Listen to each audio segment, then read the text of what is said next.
Hello दोस्तों, नमस्कार दोस्तों। यदि आप पोस्ट ऑफिस डिपार्टमेंट के पुराने कस्टमर है या फिर आप नई स्कीम के अंदर पैसा डालना चाहते हैं तो 1 फरवरी 2025 को लेकर आपके अंदर बहुत सारी उत्सुकता होगी, क्योंकि आज के दिन बजट पेश किया जाएगा और इसके अंदर बहुत सारे बदलाव किए जाएंगे। इसलिए आपको भी उम्मीद होगी कि आपको पोस्ट ऑफिस डिपार्टमेंट के अंदर जो भी स्कीम चलती है उनके इंटरेस्ट रेट में कुछ बढ़ोतरी की जाएगी या फिर नहीं की जाएगी। ये जानने की आपको बहुत उत्सुकता होगी, क्योंकि पोस्ट ऑफिस डिपार्टमेंट के अंदर बहुत सारे पुराने कस्टमर है जिन्होंने पैसा डाल रखा है और बहुत सारे लोग ऐसे भी है जो अपना पैसा डालना चाहते हैं, क्योंकि पोस्ट ऑफिस डिपार्टमेंट एक रिस्क फ्री इन्वेस्टमेंट ऑप्शन होता है। इसलिए बहुत सारे पर्सन इसके अंदर अपना पैसा डालते हैं। तो दोस्तों, आज की वीडियो में हम आपको बताएंगे कि पोस्ट ऑफिस डिपार्टमेंट के अंदर 1 फरवरी 2025 के बाद क्या रेट ऑफ इंटरेस्ट रहने वाला है सभी स्कीम के अंदर, और यदि आप अपना पैसा डालेंगे तो आपको कितना रिटर्न मिलेगा। तो चलिए वीडियो को शुरू कर लेते हैं और जान लेते हैं पोस्ट ऑफिस डिपार्टमेंट के रेट ऑफ इंटरेस्ट के बारे में। तो दोस्तों, आपको बता दे पहले, पोस्ट ऑफिस डिपार्टमेंट बहुत सारी स्कीम चलाता है अलग अलग पर्पज के लिए, अलग अलग कस्टमर के लिए। जैसे सुकन्या समृद्धि स्कीम बेटियों के लिए चलाई जाती है, इसी प्रकार से senior citizen scheme senior citizen के लिए चलाई जाती है। और दोस्तों, बहुत सारे लोग इसलिए पैसा डालते हैं पोस्ट ऑफिस डिपार्टमेंट के अंदर क्योंकि गवर्नमेंट डिपार्टमेंट है तो इसके अंदर रिस्क नहीं होता। तभी दोस्तों, जब बजट आता है तो बहुत सारे लोगों को अच्छी उम्मीद रहती है पोस्ट ऑफिस डिपार्टमेंट से, क्योंकि बहुत सारे बजट के अंदर बहुत सारी नई स्कीम चलाई जाती है। 2023 के अंदर महिला समान सेविंग सर्टिफिकेट स्कीम चलाई गई थी। इसी प्रकार से दोस्तों 2025 के अंदर भी बहुत सारे लोगों को उम्मीद थी कि कोई नई स्कीम आएगी या फिर पोस्ट ऑफिस डिपार्टमेंट के जो भी स्कीम चल रही है इनके इंटरेस्ट रेट में बढ़ोतरी की जाएगी। तो जान लेते हैं आज के दिन के बाद पोस्ट ऑफिस डिपार्टमेंट के अंदर क्या रेट ऑफ इंटरेस्ट रहने वाला है और क्या क्या बदलाव किए गए हैं। तो दोस्तों, सबसे पहली स्कीम है पोस्ट ऑफिस डिपार्टमेंट की सेविंग स्कीम। दोस्तों, पोस्ट ऑफिस डिपार्टमेंट की सेविंग स्कीम के अंदर कोई भी बदलाव नहीं किया गया। वही 4% के हिसाब से इसके अंदर आपको रेट ऑफ इंटरेस्ट दिया जाएगा और इस स्कीम के अंदर आप मिनिमम 500 रुपए इन्वेस्ट कर सकते हैं और मैक्सिमम कितने भी रुपए डाल सकते हैं। और मैच्योरिटी वही 5 साल की रहेगी, यानी आप 5 साल के बाद अपना पैसा निकलवा सकते हैं। आप 1000 रुपए, 2000 रुपए, 1 लाख रुपए डालेंगे तो आपको उसी प्रकार से रेट ऑफ इंटरेस्ट मिलेगा। दूसरी स्कीम है पोस्ट ऑफिस डिपार्टमेंट की नेशनल सेविंग सर्टिफिकेट स्कीम, यानी एनएससी स्कीम। इस स्कीम के अंदर आपको 7.7% के हिसाब से रेट ऑफ इंटरेस्ट दिया जाता है और इसके अंदर आप 1000 रुपए मिनिमम इन्वेस्ट कर सकते हैं और मैक्सिमम की कोई भी लिमिट नहीं है। मेच्योरिटी की बात करें तो 5 साल की स्कीम की मेच्योरिटी होती है और इस स्कीम के अंदर यदि आप 10 लाख रुपए इन्वेस्ट करते हैं और 5 साल के बाद आप अपना पैसा निकालेंगे तो आपको मेच्योरिटी पर 14,49,000 रुपए की अमाउंट मिलेगी। इसके बाद है पोस्ट ऑफिस डिपार्टमेंट की किसान विकास पात्र स्कीम। इस स्कीम के अंदर आपको 7.5% के हिसाब से ब्याज दर दी जा रही है और इस स्कीम की मैच्योरिटी होती है 115 माह की। इसे पोस्ट ऑफिस डिपार्टमेंट की डबल मनी स्कीम भी कहते हैं। इस स्कीम के अंदर आप मिनिमम 1000 रुपए इन्वेस्ट कर सकते हैं और मैक्सिमम की कोई भी लिमिट नहीं है। यदि आप 10 लाख रुपए इस स्कीम के अंदर इन्वेस्ट करते हैं तो 115 माह के बाद आपको 20 लाख रुपए की अमाउंट मिलेगी, इसलिए इसे डबल मनी स्कीम कहा जाता है। इसके बाद है पोस्ट ऑफिस डिपार्टमेंट की पब्लिक प्रोविडेंट फंड स्कीम। इस स्कीम के अंदर आपको 7.1% के हिसाब से रेट ऑफ इंटरेस्ट दिया जाता है और इस स्कीम के अंदर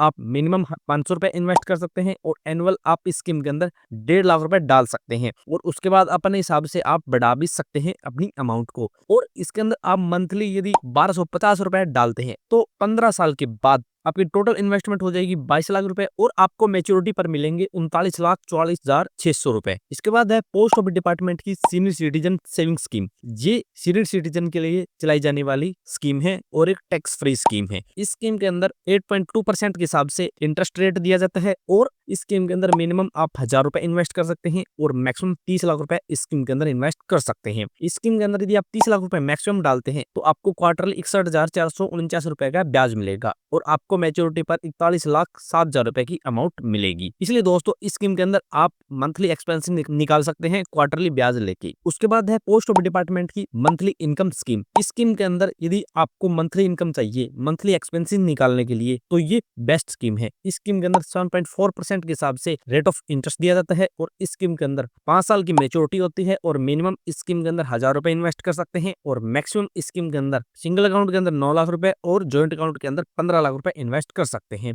इस स्कीम के अंदर कोई पर्सन मान लो 15 लाख रुपए मैक्सिमम इन्वेस्ट करता है ज्वाइंट अकाउंट के अंदर तो मंथली इंटरेस्ट मिलेगा 1250 रुपए और मेच्योरिटी पर मिलेंगे उसे 5 साल के बाद 20,55,000 रुपए। उसके बाद है पोस्ट ऑफिस डिपार्टमेंट की टीडी स्कीम या फिर एफडी स्कीम। इस स्कीम के अंदर आपको टाइम ड्यूरेशन के हिसाब से अलग अलग रेट ऑफ इंटरेस्ट दिया जाता है। जैसे 1 साल के लिए 6.9% के हिसाब से, 2 साल के लिए 7% के हिसाब से, 3 साल के लिए 7.1% के हिसाब से और 5 साल के लिए 7.5% के हिसाब से रेट ऑफ इंटरेस्ट स्कीम के अंदर दिया जाता है। स्कीम के अंदर मिनिमम 1000 रुपए इन्वेस्ट कर सकते हैं और मैक्सिमम की कोई भी लिमिट नहीं है। तो मान लो कोई पर्सन इस स्कीम के अंदर 10 लाख रुपए इन्वेस्ट करता है तो उसे 1 साल के बाद 10,70,806 रुपए मिलेंगे, 2 साल के बाद उसे 11,43,718 रुपए मिलेंगे, 3 साल के बाद उसे 12,18,739 रुपए मिलेंगे और 5 साल के बाद उसे 13,85,680 रुपए की अमाउंट मिलेगी। तो कुछ इस प्रकार से टाइम ड्यूरेशन के हिसाब से अलग अलग मेच्योरिटी अमाउंट आपको मिलेगी। तो आप अपने हिसाब से 1 साल, 2 साल, 3 साल और 5 साल की एफडी करवा सकते हैं। उसके बाद पोस्ट ऑफिस डिपार्टमेंट की आरडी स्कीम,